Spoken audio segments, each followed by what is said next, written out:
trauma has. Trauma is an internal experience. Trauma is what happens inside of you. And yes, a part of it is what you perceive and make meaning of and interpret about it.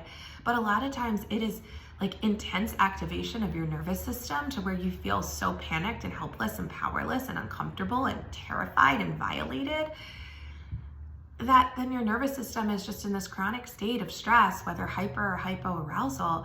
And the trauma narrative doesn't necessarily influence that in the way that is fully beneficial for the person's overall evolution and growth and quality of life.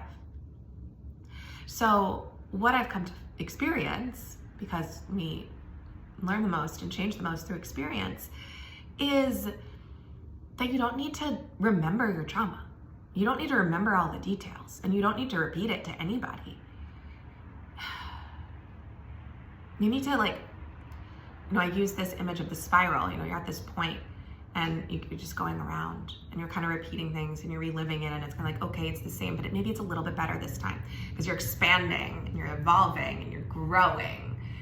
And like I said, we do that through experience, and experiencing changes on the cellular subatomic levels that happen when you feel safe inside your body and are consistent and dedicated to change and evolution and transformation, metamorphosis, and doing that through, essentially somatic body-based approaches, along with the awareness of what is going on mentally and cognitively, or the beliefs that then live in the subconscious layers.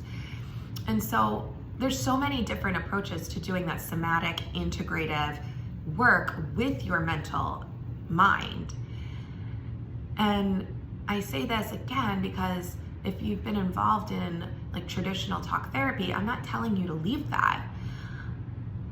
It might be great for you. But if you're hearing what I'm saying and this is resonating, then trust that you were meant to hear this. And it's like, okay, maybe I need to start to follow that path. Maybe I need to engage more in these holistic, somatic-based approaches. Because, well, one, maybe you haven't tried it yet. And two, why not? Why not experiment with something and see how it goes? We're so often terrified of the failure that we're like, well, I'm not gonna try that. That's too uncomfortable for me. I don't believe that that's gonna work, before even getting into it. And a lot of you who are watching this may already be doing a lot of these things, and this is just assurance and confirmation that yes, I don't need to go in and lay